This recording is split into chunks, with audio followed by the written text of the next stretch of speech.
आऊज़ुबिल्लाहिमिनश्शैतानिर्रजीम बिस्मिल्लाहिर्रहमानिर्रहीम।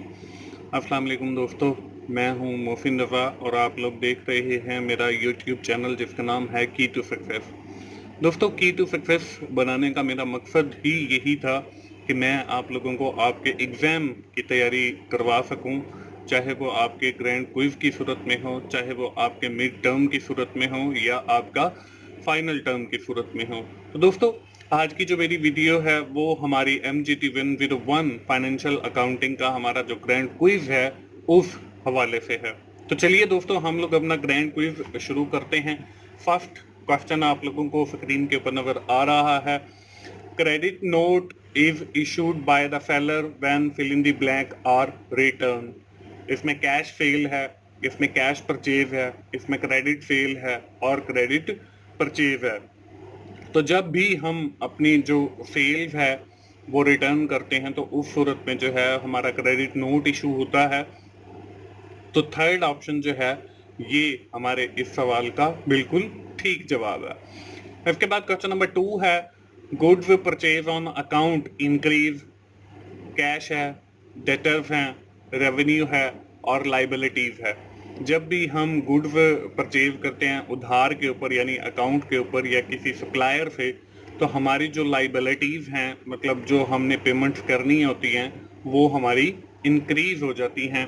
तो आखिरी ऑप्शन जो है ये हमारे इस सवाल का ठीक जवाब है। इसके बाद क्वेश्चन नंबर 3 है, goods sold on cash increase, assets, liabilities, expensive और क्रेडिटर। जब भी हम कोई चीज़ें फरोख्त करते हैं तो उस सूरत में क्या होता है कि हमारा जो कैश है वो इंक्रीज हो जाता है और कैश जो है वो हमारे एसेट्स के अंदर फॉल करता है। तो इसमें जो फर्स्ट ऑप्शन है एसेट्स, ये हमारे इस सवाल का ठीक जवाब है। इसके बाद क्वेश्चन नंबर 4 है, after specific interval sum of sale journal is posted to the credit side of fill in the blank, total debtors account, sale account, total creditors account या none of the given option. कि जब हमारी सारी जो sales है एक specific time period गुजरने के बाद हम वो सारी की सारी जो है वो सेल अकाउंट के अंदर रिकॉर्ड कर लेते हैं। तो सेकंड ऑप्शन जो है ये हमारे इस सवाल का ठीक जवाब है। उसके बाद क्वेश्चन नंबर 5 है, which of the following is an adjusting item that cause disagreement between the cash book and passbook. इसमें अनप्रेजेंट चेक हैं, अनक्रेडिटेड चेक हैं, इसमें डायरेक्ट डिपॉजिट्स हैं और all of the given option हैं। तो ये जितने भी आइटम दिए गए हैं ये सारे के सारे जो है हमारे डिफरेंसेस हैं या डिसएग्रीमेंट्स हैं between cash book and passbook, क्योंकि ये जो क्वेश्चन है हमारा बैंक रिकॉन्सिलिएशन स्टेटमेंट से लिया गया है। तो all of the given option जो आखिरी ऑप्शन है ये हमारे इस सवाल का ठीक जवाब है। इसके बाद क्वेश्चन नंबर 6 है, in case of recovery of bad debts fill in the blank is debited.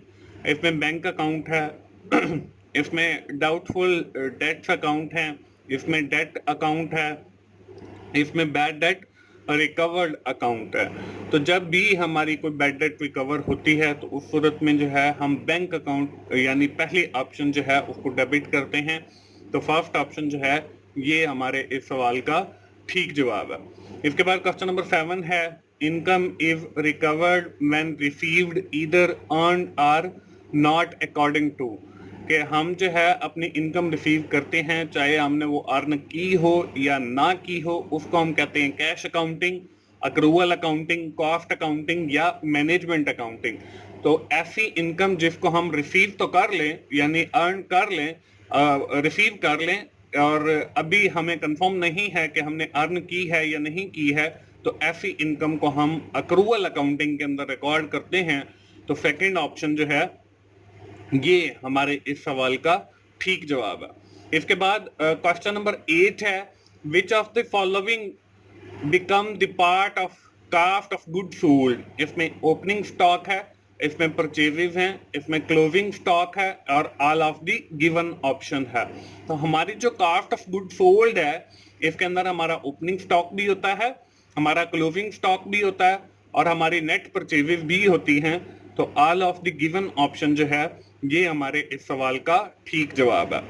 इसके बाद क्वेश्चन नंबर 9 है, which group of account credited when decreases, कि कौन सा हमारा जो ग्रुप है वो क्रेडिटेड होता है जब वो डिक्रीज होते हैं। इसमें एसेट्स लाइबिलिटीज हैं, इसमें एसेट्स एक्सपेंसेस हैं, इसमें एसेट्स इनकम है, इसमें इनकम और लाइबिलिटी है। तो इसमें देखें हमारा जो एसेट्स हैं ये जब भी इंक्रीज होंगे तो डेबिट होंगे, डिक्रीज होंगे तो क्रेडिट होंगे। इसके साथ ही जो दूसरी चीज है वो हमारे एक्सपेंसेस हैं, जब भी ये इंक्रीज होंगे तो डेबिट होंगे और जब भी ये डिक्रीज होंगे तो ये क्रेडिट होंगे। तो हमारी जो सेकंड ऑप्शन है जिसके ऊपर एसेट्स एंड एक्सपेंसेस दिया गया है, ये सेकंड ऑप्शन जो है हमारे इस सवाल का ठीक जवाब है। उसके बाद क्वेश्चन नंबर 10 है, all of the following are example of current asset except. इसमें बैंक ओवरड्राफ्ट है, इसमें कैश एट बैंक है, इसमें कैश इन हैंड है और अकाउंट रिसीवेबल हैं।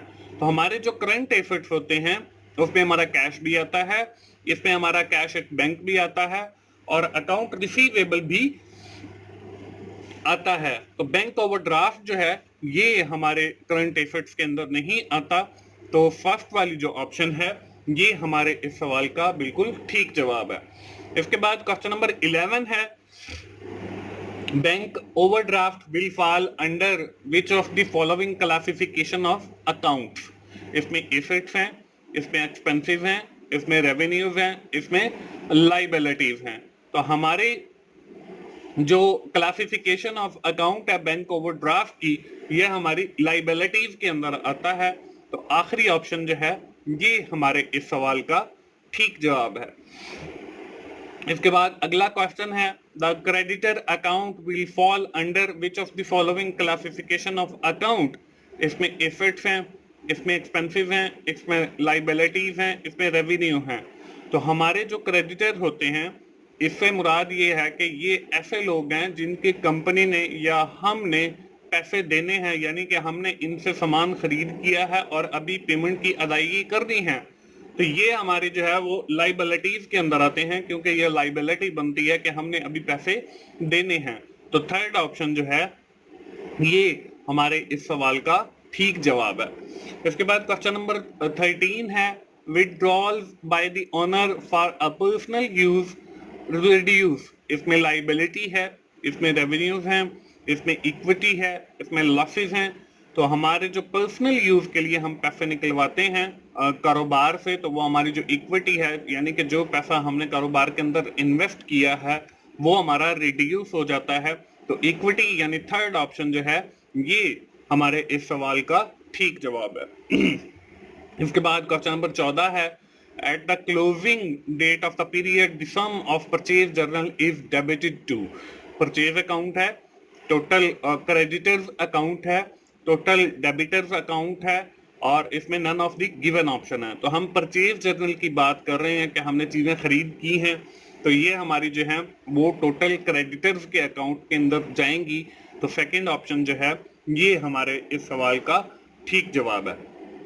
इसके बाद क्वेश्चन नंबर 15 है, which of the following is wrong. Nature of assets is debit, nature of asset expenses is debit, nature of honour equity is credit, nature of liability is debit. के हमारे जो assets हैं expensive हैं, ये इनकी जो nature है वो डेबिट होती है, यानी कि ये जब इंक्रीज होते हैं तो डेबिट होते हैं। लेकिन हमारी जो इनकम है, ऑनर इक्विटी है और लाइबिलिटी है, ये जब इंक्रीज होती हैं तो ये क्रेडिट होती हैं। तो इसलिए आखिरी ऑप्शन जो है nature of liability is debit, ये हमारी गलत दी गई है। तो आखिरी ऑप्शन जो है ये हमारे इस सवाल का ठीक जवाब है। क्वेश्चन नंबर 16 है, the bank credit the customer account in passbook in case of. Bank charges हैं, इंटरेस्ट ऑन ओवरड्राफ्ट है, इंटरेस्ट ऑन डिपॉजिट है और all of the given option है। तो हमारा ये जो है ये आखिरी option all of the given option जो है ये हमारे इस सवाल का ठीक जवाब आएगा। इसके बाद क्वेश्चन नंबर 17 है, all of the following are the expenses except. Wages हैं, रेंट पेएबल है, इंटरेस्ट है, और यूटिलिटीज हैं। तो हमारे जो एक्सपेंसेस हैं उसके अंदर वेजेस भी आता है, रेंट भी आता है पेएबल, और यूटिलिटीज भी आती हैं। तो इंटरेस्ट जो है ये हमारे फाइनेंशियल एक्सपेंसेस के अंदर आता है। तो थर्ड ऑप्शन जो है ये हमारे इस सवाल का ठीक जवाब है। इसके बाद क्वेश्चन नंबर 18 है, fill in the blank is the art of recording, classifying, summarizing the transaction and event of business and interpreting the result thereof। इसमें बुक कीपिंग है, इसमें अकाउंटिंग है, इसमें मैनेजमेंट है और ऑडिटिंग है। तो दोस्तों ये हमें जो है एक फाइनेंशियल अकाउंटिंग की डेफिनेशन दी गई है। तो सेकंड ऑप्शन जो है अकाउंटिंग, ये हमारे इस सवाल का बिल्कुल ठीक जवाब है। इसके बाद क्वेश्चन नंबर 19 है, the favourable balance as per passbook. इसमें credit balance as per bank statement है, credit balance as per cash book है, debit balance as per bank book है, unfavourable balance as per bank statement है। दोस्तों आपको बताता चलूं कि ये क्वेश्चन जो है ये हमारा बैंक रिकन्सिलिएशन स्टेटमेंट से लिया गया है। दोस्तों मेरा एक और यूट्यूब चैनल भी है जिसका नाम 24/7 टीचर्स ऑनलाइन है। बहुत सारे दोस्तों ने शायद देखा भी होगा, वरना आप यूट्यूब के ऊपर जाएं और वहां पे जस्ट टीचर्स ऑनलाइन लिखेंगे तो इंशाल्लाह वो चैनल मेरा आपको मिल जाएगा। उस पर मेरी तस्वीर भी आ रही होगी जो आपने शुरू में देखी है। तो आप जो है उस चैनल को जरूर विजिट करें। वहां पे जो आपके ये फाइनेंशियल अकाउंटिंग का कोर्स है, इसके न्यू कोर्स है, इसके लेक्चर्स वहां पे अवेलेबल हैं, मेरे अपने रिकॉर्डेड हैं। इंशाल्लाह आपको उनसे काफी कुछ सीखने का मौका मिलेगा। दोस्तों इस क्वेश्चन का जो करेक्ट आंसर है वो हमारा फर्स्ट वाला है, यानी क्रेडिट बैलेंस है पर बैंक स्टेटमेंट। इसके बाद क्वेश्चन नंबर 20 है, expenses paid in advance at the end of the period is treated as. Assets हैं, लाइबिलिटीज हैं, इनकम है, ड्राइंग्स है। तो हम ऐसी पेमेंट्स जो एडवांस में पे कर देते हैं, अभी हमने उनसे कोई बेनिफिट नहीं लिया, तो उनको एज एन एसेट्स कंसीडर किया जाता है कि ये भी अखराजात हैं कंपनी के। तो फर्स्ट वाली जो ऑप्शन है ये हमारे इस सवाल का ठीक जवाब है। उसके बाद क्वेश्चन नंबर 21 है, fill in the blank is the detail of transaction in one's account provided by the bank। इसमें बैंक स्टेटमेंट है, बैंक रिकन्सिलिएशन स्टेटमेंट है, इनकम स्टेटमेंट है और फाइनेंशियल स्टेटमेंट है। तो जो फर्स्ट वाली है बैंक स्टेटमेंट, ये हमारे जो है बैंक प्रोवाइड करता है किसी भी अकाउंट की डिटेल के हवाले से, किसी भी एक अकाउंट होल्डर की डिटेल के हवाले से। तो फर्स्ट वाली जो ऑप्शन है ये हमारे इस सवाल का ठीक जवाब है। के बाद क्वेश्चन नंबर 22 है, journal voucher is used to record transaction in fill in the blank. General ledger है, जनरल जर्नल है, ट्रायल बैलेंस है, इनकम स्टेटमेंट है। तो इसमें जो सेकंड वाली ऑप्शन है ये हमारे इस सवाल का ठीक जवाब है। इसके बाद क्वेश्चन नंबर 23 है, which of the following is a part of current assets. इसमें लैंड है, मशीनरी है, फर्नीचर है, none of the given option है। तो इसमें से हम ये हैं तो सारे एसेट्स ही, लैंड भी मशीनरी भी, फर्नीचर भी, लेकिन इनमें से कोई भी एसेट्स ऐसा नहीं है जो करंट एसेट्स के अंदर आता हो। तो आखिरी ऑप्शन जो है none of the given option, ये हमारे इस सवाल का ठीक जवाब है। उसके बाद क्वेश्चन नंबर 24 है, which of the following best describe the chart of account. List of ledger balance, list of accounting heads, list of all assets and liabilities, list of cash inflow and outflow. तो हमारा जो chart of account है ये हमें हर accounting head के बारे में बताता है। तो second option list of accounting heads, ये हमारे इस सवाल का ठीक जवाब है। उसके बाद क्वेश्चन नंबर 25 है, honour equity equals capital minus revenue. Capital minus expenses है, कैपिटल प्लस ड्राइंग्स है और कैपिटल प्लस प्रॉफिट है। तो हमारी जो ऑनर इक्विटी है ये कैपिटल और उसके अंदर हम ऐड करते हैं जो हमें मुनाफा होता है उसको, तो हमारी इक्विटी बन जाती है। तो आखिरी ऑप्शन जो है कैपिटल प्लस प्रॉफिट, ये हमारे इस सवाल का ठीक जवाब है। इसके बाद क्वेश्चन नंबर 26 है, in case of decrease in provision for doubtful date is debited. इसमें रिसीवेबल अकाउंट है, डाउटफुल डेट्स अकाउंट है, पेएबल अकाउंट है और provision for doubtful date account है। तो हमारी जो सेकंड ऑप्शन है डाउटफुल डेट अकाउंट, तो सेकंड ऑप्शन जो है हमारे इस सवाल का ठीक जवाब है। उसके बाद क्वेश्चन नंबर 27 है, an event can be classified as monetary event.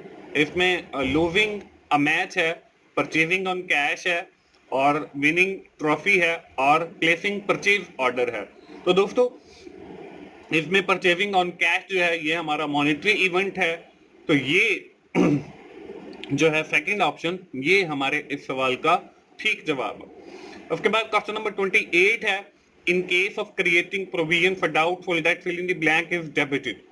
Receivable account है, पेएबल अकाउंट है, बैड डेट्स अकाउंट है, और प्रोविजन अकाउंट है। दोस्तों मैं आपको बताता चलूं कि मेरी जो टीम है वर्चुअल स्टूडेंट सपोर्ट सर्विसेज की, हम लोग जो है वो ग्रैंड क्विज भी करते हैं। अगर किसी बच्चे के पास टाइम नहीं है तो वो हमारी सर्विसेज अवेल कर सकता है। मेरा जो कांटेक्ट नंबर है इस वीडियो के डिस्क्रिप्शन में भी ऐड किया गया है, तो आप जो है मुझे व्हाट्सएप कर सकते हैं और अपने ग्रैंड क्विज के हवाले से बात कर सकते हैं। तो दोस्तों इस क्वेश्चन की जो ऑप्शन है करेक्ट वो है बैड डेट्स अकाउंट। तो थर्ड ऑप्शन जो है ये हमारे इस सवाल का ठीक जवाब है। इसके बाद क्वेश्चन नंबर 29 है, when the company deposit the cash into the bank account, then what is the nature of the deposit amount? It is the liability of bank, it is the expenses of the bank, it is the equity of the bank, it is the asset of the bank. तो जब भी हम अपने पैसे bank के अंदर जमा करवाते हैं तो हमारे जो है वो एसेट्स बन जाते हैं, लेकिन वो बैंक की लाइबिलिटी बन जाती है क्योंकि बैंक ने वो वापस देने होते हैं। तो फर्स्ट ऑप्शन जो है it is the liability of the bank, ये हमारे इस सवाल का ठीक जवाब है। दोस्तों इस ग्रैंड क्विज का हमारा ये आखिरी क्वेश्चन है, goods sold on credit increase assets, liabilities, expenses और क्रेडिटर। जब भी हम चीजें ये आई थिंक दोबारा रिपीट हो गया है क्वेश्चन, तो एसेट्स जो हैं वो हमारे इंक्रीज होते हैं। मैंने आपको पहले भी बताया था कि जब भी हम गुड्स सेल आउट करते हैं तो हमारा जो कैश है वो इंक्रीज होता है, और कैश जो है वो हमारे एसेट्स के अंदर फॉल करता है। तो फर्स्ट ऑप्शन जो है ये हमारे इस सवाल का ठीक जवाब है। दोस्तों ये था हमारा ग्रैंड क्विज आज का MCT 101 का फाइनेंशियल अकाउंटिंग का। उम्मीद है आप लोगों को आइडिया मिल गया होगा कि किस टाइप के क्वेश्चन आ रहे हैं, क्योंकि क्विज जो है वो तो हर बंदे के डिफरेंट आने हैं, लेकिन हो सकता है कि इनमें से भी आपके कोई क्वेश्चन जो है वो रिपीट हो जाए, तो आप उन्हें जरूर करेक्ट कीजिएगा और इसमें इंशाल्लाह आपको काफी हेल्प भी मिलेगी आपको अपने क्विज सॉल्व करने में। दोस्तों अगर आपको मेरी वीडियो अच्छी लगी हो तो आप अपने दोस्तों के साथ भी शेयर कीजिएगा जिनका ये सब्जेक्ट है, और मेरे चैनल 24/7 टीचर्स ऑनलाइन की टू सक्सेस और वर्चुअल स्टूडेंट सपोर्ट सर्विसेज को सब्सक्राइब करें ताकि मेरी हर आने वाली वीडियो आप लोगों तक पहुंच सके और आप उससे सीख सकें। दोस्तों मिलते हैं अगली किसी ग्रैंड क्विज की वीडियो के साथ, उस वक्त तक के लिए अल्लाह हाफिज।